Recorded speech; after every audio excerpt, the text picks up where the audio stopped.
लक्षणां पर्यन्तं बाल्ये वयसि कौमारे यौवने वार्धके च जाग्रत्स्वप्ने सुषुप्ति अवस्थासु मनोपाख्याय कर्मेन्द्रिय ज्ञानेन्द्रिय व्यापारैः कामक्रोध लोभमोह मद मात्सर्यादिभिः सम्भावितानाम् इह जन्मनि पूर्वजन्मनि जन्मान्तरेषु च ब्रह्महत्य सुरापान स्वर्णस्तैः गुरुकल्पगमन तद् संसर्गाख्य पञ्चमहापातकानां महापातक सम्बन्धित्व आदीनां महापातकानाम् अभिज्ञात गर्भवतादीनाम् अधिपातकानां करोत्व वदादीनां सङ्करीकरणानां कृमिकीट वदादीनां मलिनीकरणानां निन्दित धनदान निन्दितधन आदानादीनाम् अपात्रीकरणानां मद्यगन्ध आघ्राणादीनां जातिभ्रंशकराणां विहितकर्म त्यागादीनां प्रकीर्णकानां ज्ञानतः सकृत्कृतानाम् अज्ञानतः असकृत्कृतानां ज्ञानतः अज्ञानतश्च अभ्यस्तानां निरन्तर अभ्यस्तानां चिरकाल अभ्यस्तानां निरन्तर चिरकाल अभ्यस्तानाम् एवं नवानां नवविधानां बहुविधानां कर्मेषां पापानां सद्यः अपनोदनार्थम् आवयोः सकुटुम्बयोः सर्वेषां जन्मनक्षत्र जन्मराशि वसाद नामनक्षत्र नामराशि वसाद जन्म अनुजन्म त्रिजन्म वसाद पापग्रहवसाद पंचशलाक चक्रवसाद गोचर वेदचक्रवसाद महादश अंतर्दश अंतरांतर्दश सूक्ष्मदश लग्नहोर लेखान अष्टांश हिंसांश भावांशक अष्टकवर्ग सामुदायिक सांघातिक पदवैनाशिक रक्तोपग्रह क्रूरग्रह क्षणिकग्रह शांतिग्रह ग्रहादि ग्रहेषु ये ग्रहाः सुपेतरस्थानेषु स्थिताः तेषां ग्रहाणाम् आनुकूल्य सिद्ध्यर्थं ये ग्रहाः शुभस्थानेषु स्थिताः तेषां ग्रहाणाम् अत्यन्तम् अतिशयित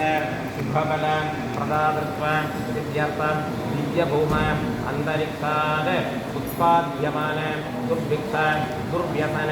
दुश्चिन्तन दुष्कीर्ति निवृत्त्यर्थं सकल कंटक निवृत्त्यर्थम् आदिव्याधि निवृत्त्यर्थं मनस्तुष्टि सिद्ध्यर्थं विशिष्य विशाख नक्षत्र तुलाराशौ जातस्य अंगरकृष्ण कर्मणः मम जन्माभ्यासाद जन्म प्रवृद्धे एतक्षणं पर्यन्तं मध्यवर्तिनि काले नानाप्रकारेण सम्भावितानां सर्वेषां पापानां सद्यः अपनोदनार्थं दशानां पूर्वेषां दशानां परेषाम् आत्मनश्च एकविंशतिकुल कारणद्वारा नित्य निगदिशग आनंद शाश्वत ब्रह्मलोक अवाप्यर्थं मम सहस्रचन्द्रदर्शनः साधुन्यार्थं विशिष्य सहस्रचन्द्र दर्शन पापमान्य सिद्ध्यर्थं मम सकल जगत्सृष्टुः परार्धद्वय दीपिनः सत्यलोक निवासिनः सरस्वती देवी समेत सनातस्य सपरिवारस्य चतुरानन ब्रह्मदेवस्य प्रसाद सिद्ध्यर्थं मासोपवासादि सर्वव्रत आचरण भागीरथ्यादि सर्व तीर्थ निसेवण नित्यान्नदानादि सर्व दानकरण देव ऋण विमोचन भाग यज्ञादि रौदस्मार्थ विहित निखिल नित्यकर्मानुष्ठान फल अवाप्यार्थं दशानां पूर्वेषां दशानां परेषाम् आत्मनश्च एकविंशतिकुल उत्तारणार्थं सहस्रचन्द्र दर्शन पावमान्य सिद्ध्यर्थं शतसंवत्सर संपूर्ण शताभिषेक प्राप्त्यर्थं षष्ठीं वर्ष सहस्राणि दुन्दुभिः पाग स्वर्गवास सिद्धिद्वारा विवेक वैराग्य पूर्वक महावाक्यजन्य अगन्तकाकार इति अपरनामक दिव्यज्ञानैक वाक्य भूतत्व अवस्थान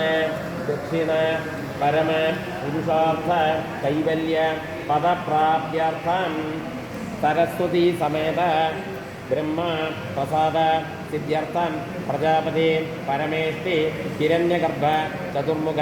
प्रसाद सिद्ध्यर्थं ब्रह्मादीनां प्रसाद सिद्ध्यर्थं अधिदेवता प्रत्यधिदेवता सहित आदित्यादि नवग्रह देवतानां प्रसाद सिद्ध्यर्थं आयुर्देवता नक्षत्रदेवता प्रसाद सिद्ध्यर्थं इन्द्रादि लोकपालकानां प्रसाद सिद्ध्यर्थं गणपत्यादि परिवार देवतानां प्रसाद सिद्ध्यर्थं मम कुलदेवता इष्टदेवता ग्रामदेवता प्रसाद सिद्ध्यर्थं एतेषां प्रसादेन अस्माकं सर्वेषाम् ऐहिक आमुष्मिक सकल श्रेयः अभिवृद्ध्यर्थम् आध्यात्मिक